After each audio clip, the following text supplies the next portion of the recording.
sir. I'm running to represent the 32nd Congressional District in LA County, and I'm challenging Grace Napolitano, a career politician who's been an elected official since 1984. And tell us a little bit about, what's your main message that you want to tell the people in your district? Why should they vote you and not your challenger? Well, I think the biggest thing that we can point to is that my challenger doesn't really do much to represent our district at all.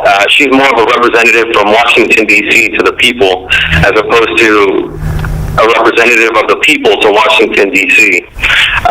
My biggest message to the constituents of the 32nd District is that I'm going to focus on liberty, first and foremost. That's my number one objective.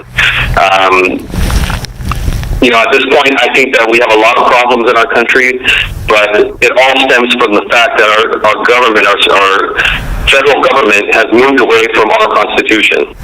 So my biggest objective is to nullify laws that go against our Constitution and Bill of Rights, and instill a constitutional republic back into where it should be. Now, along those lines, I know nullification is a really big movement. All the way from the West Coast to the East Coast, a lot of states are nullifying federal laws that are basically unconstitutional. Let's talk about a big issue that's on a lot of people's mind. That's NSA spying. You're talking about the government basically hacking into companies like Apple, Dell. Of course, they can't talk about it because they're under a gag order. But basically, it's coming out from the Snowden leaks.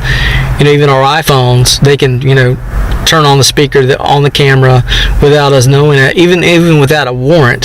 So what's your views on that? And does your opponent, is she against it or is she for it? Or what's your solution as far as nullifying and preventing this from happening to law-abiding citizens?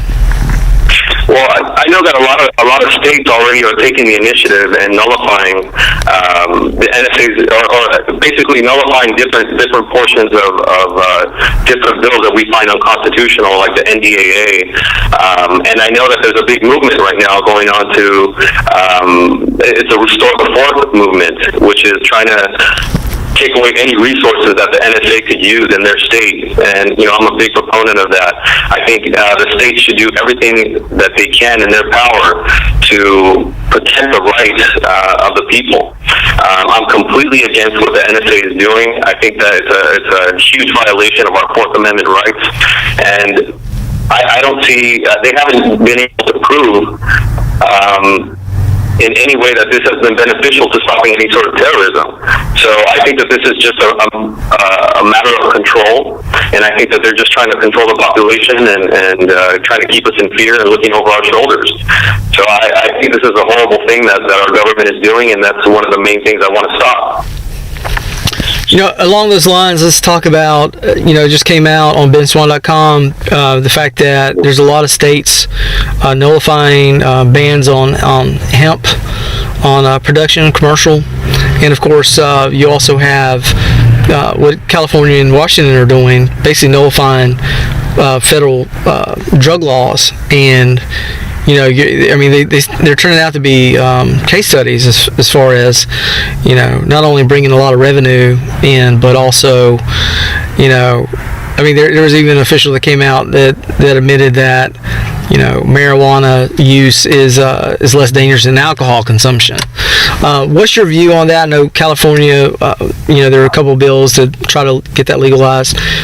What's your view on that as far as the drug laws and also legalizing commercial hemp production?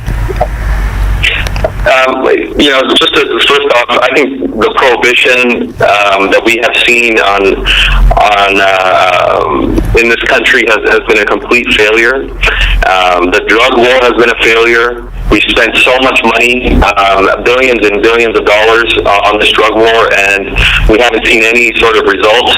And ultimately, I think, if what people want to do with their own bodies is up to them. That's not the government's role. The government's role here is to protect the individual's rights. As far as hemp, production, I think it's a great thing. I think we can help the environment out, and I think that's something that we should have been doing for a long time now. I just come from the perspective of the individual. That's my biggest concern. I want to make sure that every individual has the right to be who they want to be, and I don't think these drug laws are really benefiting society in any way. We're incarcerating a lot of minorities, a lot of young Latinos and black people, and I think that it hasn't really been beneficial to us at all in any way. In fact, we see the government supplying arms to certain groups and certain cartels in Mexico, making deals with certain cartels in Mexico, and at the same time, they're trying to tell people over here that what they can and cannot use as far as drugs goes. I think it's very hypocritical, and I think that's something that we really need to have a debate about, and I see it's starting to happen, and I'm really glad that states like Washington and Oregon have taken the initiative to listen to their voters and legalize marijuana. And I think that it should be a states' right issue, and I think that that's the way that we're going anyways. What's your thoughts on Second Amendment rights? People throughout the country, we look at California and we're kind of scratching our heads like, wow, there's a lot of laws being passed to prevent law-abiding citizens from their Second Amendment rights as far as the magazine capacity. Now they're talking about putting registering the amount of ammo purchases that you're able to buy. Of course, the ban on certain semi-automatic weapons. What is your what's your view on that? Are you a pro Second Amendment rights, or do you think there should be some restrictions on a person's rights to defend themselves? I think the Second Amendment is very clear when it says shall not infringe. To me, I think that these laws are just going around, our Second Amendment. I think they're a violation of our Second Amendment. I'm a big proponent of the Second Amendment. They are just trying to do everything they can to limit our rights, and this is just another example. I think every individual should have the right to own weapons, and I don't think it's a hunting issue. I think this is an issue that our founders really saw the necessity and the utility of our Second Amendment, and that's the one amendment that gives teeth to every other amendment. It's what protects us from a tyrannical government. So I think that that's one of the most important amendments that we have, and we need to protect it as much as possible. Just as a current example, we see what's going on in several states in Mexico, our neighboring country to us, where the people have had to take up arms against their own government and against the local cartels. So, what better example of why our Second Amendment is so important than that? And it's a current example, and I think that people are starting to realize that this is more about control more than anything. Let's talk about property rights. I know there's a Senate bill in California, and I know a lot of people in San Francisco, the Bay Area, a lot of special interest groups are trying to propose these sustainable communities, which basically the idea is that they would set up these unelected authorities to basically have the power to use eminent domain to confiscate private property in order to create these sustainable communities. I know there's a big controversy in the Bay Area. I'm not sure if it's the same thing going on in your district, but if you're elected to Congress, what will you do to protect one of the fundamental rights we have as Americans, what our founding fathers fought for, and that's property. What's your thoughts on that? I think you're referring to Agenda 21, which is what we're seeing going on, like you said, in the Bay Area, and it's starting to happen in my district as well. We see the federal government trying to say, or trying to federalize a lot of our lands, and they're going well into populated suburban areas. And I think it's completely wrong, and I think it's a bigger symptom of it's another symptom of what we see in an overreaching, ever-growing federal government. This is something that we need to definitely stop, and I think first off is stop giving so much power to these unelected bodies of representatives that really don't represent the people.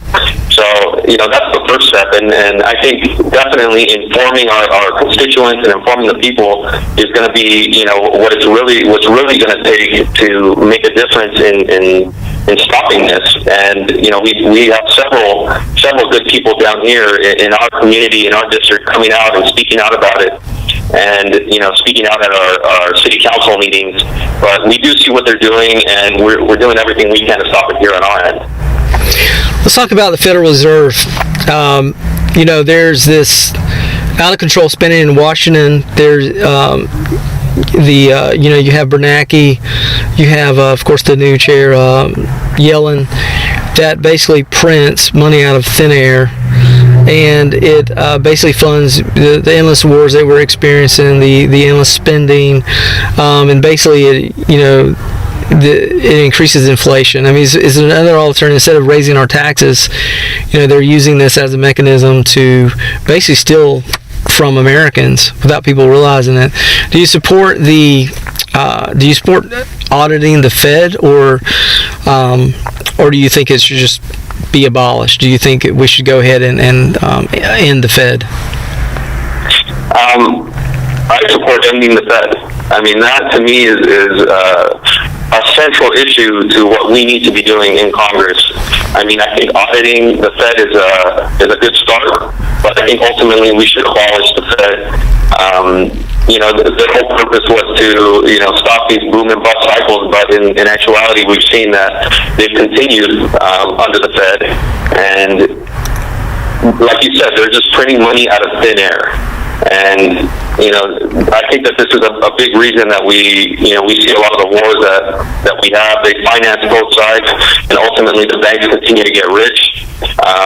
These are people who have gotten the rights from the federal government to print our currency, which is the world reserve currency, and that's a huge power. And there's no reason that we should be outsourcing that power to unelected officials, in any way, shape, or form. That should be held within the Congress. And along those lines, what do you think about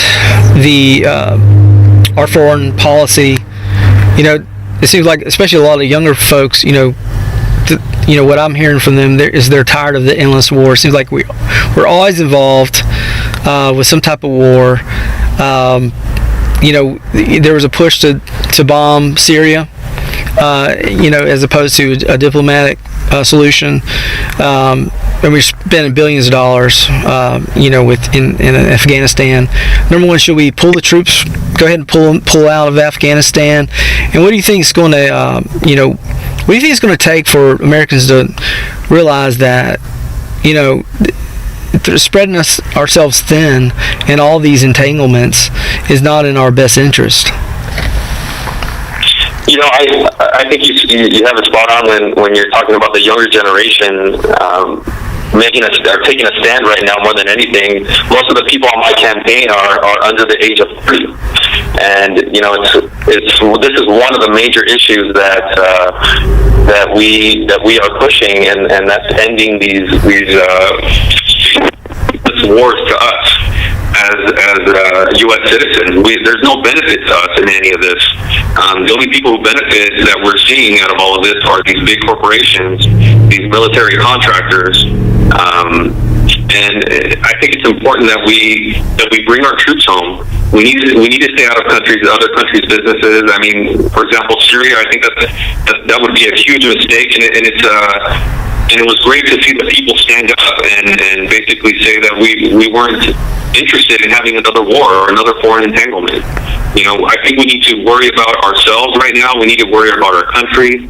We are in a horrible amount of debt, And this is just perpetuating that cycle of creating more debt, and ultimately the citizens are responsible for this.